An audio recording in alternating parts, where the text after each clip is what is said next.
Mister और Mrs Malhotra दोनों अपने कमरे में सो रहे थे। बाहर खूब अंधेरा था। आसमान में भी केवल तारे नजर आ रहे थे।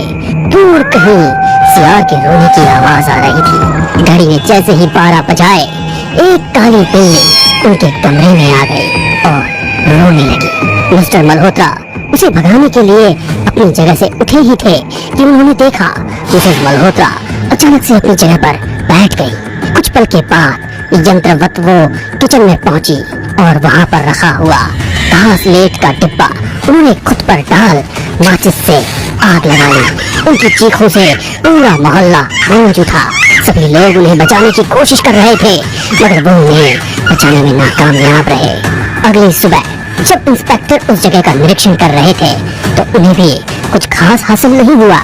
कोई भी ऐसा सबूत या कोई जानकारी जो ये साबित कर सके कि मिसेस मल्होत्रा का खून हुआ है। इंस्पेक्टर साहब, आप मेरी बात क्यों नहीं मान रहे? मेरी वाइफ रात को मेरे पास ही सोई थी, अचानक सोते हुए उठी और किचन में आकर खुद को आग लगा ली।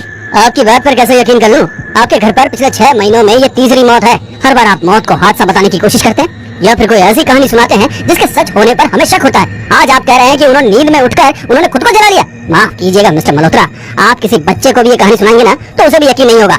हाल फिलहाल के लिए आपके खिलाफ कोई सबूत नहीं है, मगर जल्द ही मैं आपके खिलाफ कोई ना कोई सबूत जरूर ढूंढ लूंगा।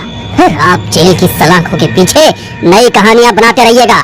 मैं सच कह रहा हूँ, मेरी बात का यकीन कीजिए। मिस्टर मल्होत्रा की बात सुनकर इंस्पेक्टर अपने एक हवलदार को उनके घर के बाहर निगरानी करने के लिए छोड़कर चला जाता है तो उसकी निगाह बाहर के बगीचे पर पड़ती है। पूरा बगीचा सूखा हुआ था, मानो जेठ की दोपहर में झुलस गया हो। इंस्पेक्टर मन ही मन सोचने लगा, अभी तो सावन के दिन है, सावन में तो दीवारों पर भी हरी घास उगाती है, फिर कैसे ये जमीन बंजर पड़ सकती है?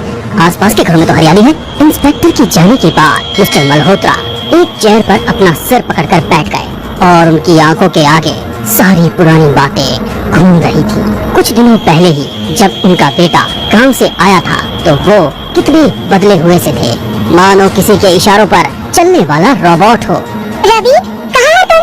यहाँ आओ, खाना तैयार है। उनके बार बार बुलाने पर भी उनका बेटा जब उनके पास नहीं आया तो वो उसके कमरे में गई। वो गुमसुम सा खोया हुआ बेचैन होकर कमरे में टहल रहा था।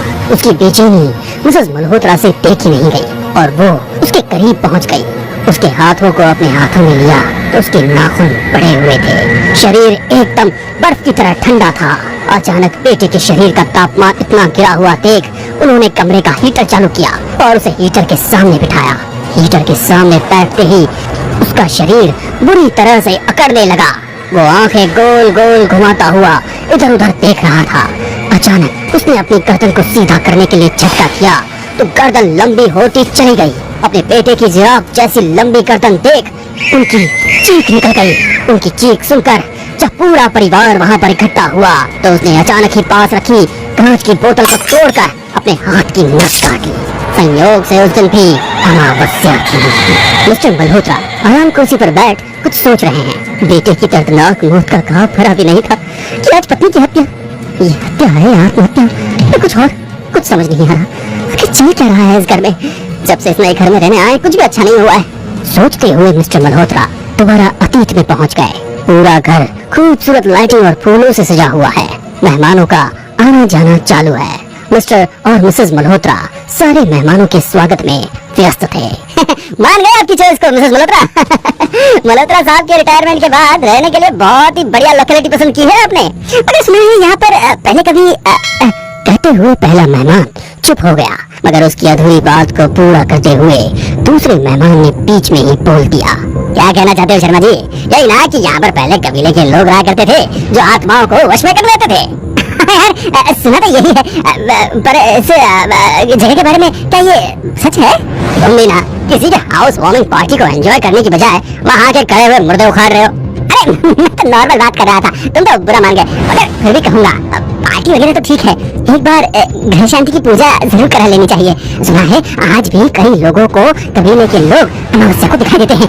वो इंसान या जानवर किसी के भी शरीर पर कब्जा कर सकते हैं। और हाँ, शायद कल ही अमावस्या है भाई।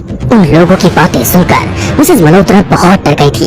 अमावस्या के दिन सुबह ही उन्होंने भगवान की विशेष पूजा अर्चना की। उसके बाद शाम होते ही घर में कंडे की अग्नि का धुआं करने लगी। ये सब क्या बेवकूफी है? पढ़ी लिखी होने के बावजूद भी इन सब अंधविश्वासों पर यकीन कर रही हो? कल ही घर का इनॉग्रेशन हुआ है और आज तुमने सारी दीवारें खाली कर दी। मिस्टर मल्होत्रा के गुस्सा होने के बावजूद मिसेस मल्होत्रा नहीं मानी और उन्होंने घर के चारों तरफ मंदिर से लाई हुई हवन की राख से एक घेरा बना दिया। जैसे ही रात के 12 बजे घर के आसपास बहुत आवाजें आने लगी, मानो कोई परेशानी में हो और दर्द से करारा। आवाज सुनकर मिसेस मल्होत्रा की नींद खुल गई। उठिए, देखो बाहर से किसी की आवाज आ रही है। उनकी बात सुनकर भी मिस्टर मल्होत्रा ने अनसुना कर दिया। मिसेस मल्होत्रा को अकेले बाहर जाने में डर लग रहा था। तभी अचानक जोर से किसी के चीखने की आवाज आई और सब कुछ खामोश हो गया। उन्होंने धीरे से खिड़की में देखा तो कोई जानवर खुद को ही नुकसान पहुंचा रहा था। अगले सुबह आंगन में एक कुत्ते की लाश पड़ी हुई थी। सभी हैरान थे कि मेन गेट बंद होने के बावजूद ये कुत्ता घर के आंगन में कैसे आया। और दूसरा बड़ा सवाल ये था कि यदि वो आंगन में आ भी गया तो उसे मारा किसने? कई सारे अनसुलझे सवालों से जूझते हुए उन्होंने उस कुत्ते की लाश को आंगन में से हटवा दिया। देखा आपने, कल अमावस्या की रात थी और आंगन में इस तरह कुत्ते की लाश का मिलना इतनी छत विछत थी मानो किसी ने उसे मारकर कोई दुश्मनी निकाली हो। अरे ये भी तो हो सकता है कि तुमने जो टोटका किया था ना, उसके कारण वो जानवर परेशान हो गए और आज के बाद कोई टोटका करने की जरूरत नहीं है। समझे तुम? उस दिन मिसेस मल्होत्रा को तो समझा दिया, मगर आज समझ नहीं आ रहा कि वो क्या करे। पत्नी और बेटे के बाद कहीं अब अगली बारी उनकी ही तो नहीं।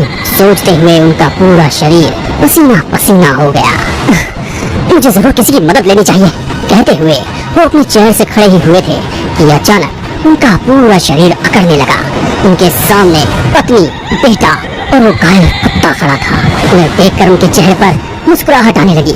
सुनिए तुम? हाँ मैं, आ जाओ, आओ मेरे पास, मैं आपके बिना नहीं रह सकती हूँ। उनके बुलाने पर मिस्टर मल्होत्रा आगे बढ़ने लगे। उनके हाथों के नाखून बड़े बड़े हो गए थे, चेहरे पर भी पूरे बंदरों की तरह बाल आ गए थे।